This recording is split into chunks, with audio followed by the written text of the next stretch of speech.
Eu nunca tive vontade de ler a Bíblia, mas por causa da ajuda do Espírito Santo, eu consegui ler a Bíblia, entender ela e amar ler a Bíblia. E eu vou te ensinar do jeitinho que eu fiz, para que você também consiga ler a Bíblia, amá-la e saber como aplicar ela na sua vida. Ler a Bíblia é uma das principais coisas que nós precisamos fazer como cristãos, até porque é o nosso dever como cristãos ler a Bíblia.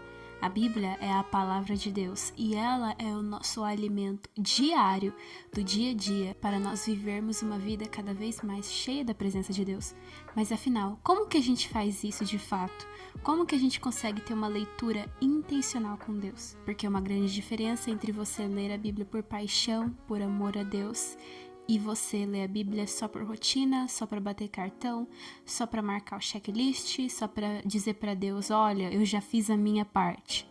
Não, não é assim que funciona. A primeira coisa que mudou completamente a minha forma de enxergar e ler a Bíblia foi ler ela como se fosse literalmente Deus que escreveu ela. A gente sabe que, na verdade, quem escreveu os livros da Bíblia foram os escritores. Por exemplo, Pedro escreveu as epístolas, Paulo escreveu diversas cartas, como Gálatas, Romanos, Hebreus, Moisés escreveu os livros de Gênesis, Êxodo e até alguns Salmos e outros livros. Mas se a gente for pensar profundamente, os escritores em si, quem colocou as palavras no papel, foram as pessoas, foram os humanos, mas quem pensou na história, quem roteirizou para que todos esses acontecimentos acontecessem e quem planejou tudo isso desde o início foi Deus, porque Deus já sabia desde o início, quando Adão e Eva pecaram, que Jesus deveria vir no futuro para salvar a humanidade. Mas enfim, eu já tô indo longe demais. Afinal, o que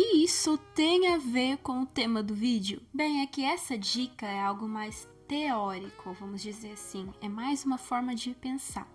Mas já que nossos pensamentos moldam as nossas atitudes, é interessante na hora de você ler a Bíblia não pensar que os livros são histórias separadas, mas todos têm um grande conjunto em comum para cumprir o propósito de Deus, para cumprir esse plano que Deus arquitetou, esse plano que Deus pensou. Por exemplo, quando você estiver lendo o livro de Romanos, que vamos ser sinceros, é um livro bem tedioso. Pense que todos aqueles números, aqueles detalhes, aquelas descrições, aqueles acontecimentos não foram ao acaso.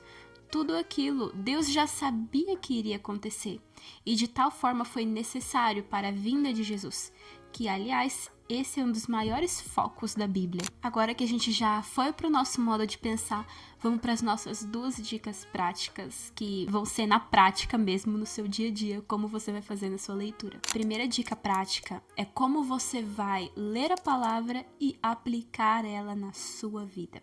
Em alguns livros, isso é muito mais fácil de fazer, como por exemplo, o livro de Provérbios, em que todas as escrituras estão no modo imperativo, em modos de ordenanças. É muito mais fácil você aplicar aquilo na sua vida. Por exemplo, obedeça aos seus pais, não seja como tolo, não seja preguiçoso e por aí vai. Mas o que eu gosto mais de aprender são aquelas histórias que nos dão ensinamentos indiretos, histórias e exemplos indiretos, que seriam outros livros da Bíblia com contextos mais históricos. Vou pegar um exemplo para ficar muito mais fácil de entender. Vamos pegar a história de Moisés, quando ele subiu no monte, ficou vários dias tendo revelações e conversas com Deus, enquanto o povo israelita estava lá embaixo, eles até fizeram um bezerro de ouro. Claro, essa reflexão é muito superficial. Com certeza, quando você estiver fazendo seu devocional, você vai parar e fazer isso com mais calma.